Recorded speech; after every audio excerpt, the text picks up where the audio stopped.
নমস্কার, আপনারা দেখেছেন আজকের বিশেষ সংবাদ এএসআর নিউজ নেশন। আমি রশ্মি রঞ্জন। পশ্চিমবঙ্গের মুখ্যমন্ত্রী মমতা ব্যানার্জি আবারও একটা কড়া চিঠি লিখেছেন মুখ্য নির্বাচন কমিশনার জ্ঞানেশ কুমারকে।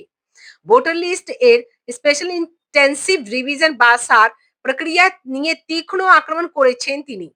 তার অভিযোগ, এই পুরো প্রক্রিয়াটা শুধু দোষপূর্ণ এনে এটা গণতন্ত্রের ভিত্তিকে দুর্বল করে দিচ্ছে। মমতা ব্যানার্জি বলেছেন, আর্টিফিশিয়াল ইন্টেলিজেন্স এআই দিয়ে 2002 সালের ম্যানুয়াল ভোটার লিস্ট ডিজিটালাইজ করার সময় অনেক ভুল হয়েছে।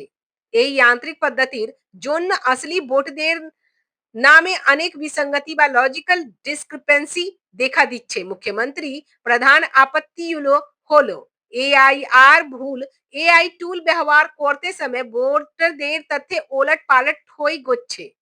ভেদভাবপূর্ণ আচরণ, তিনি এই পদ্ধতিকে আরবিট্রারি বা মন মানা বলছেন।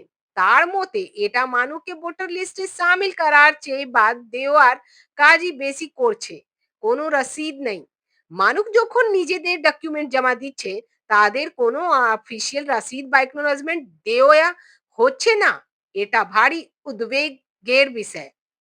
মমতা ব্যানার্জির দাবি, মানবীয় সংবেদনা ছাড়া সুধার টেকনোলজি উপর ভরসা করে ভোটার লিস্ট বদলাবো অসাংবিধানিক। তিনি এই প্রক্রিয়াকে তৎক্ষণ বন্ধ করার দাবি জানিয়েছেন।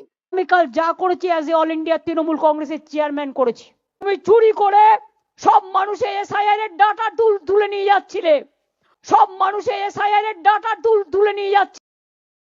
নির্বাচন কমিশন এই নিয়ে কি জবাব দেয় এখন সেটাই দেখার। দেখতে থাকুন আজকের তাজা সমাচার এএসআর নিউজ নেশন।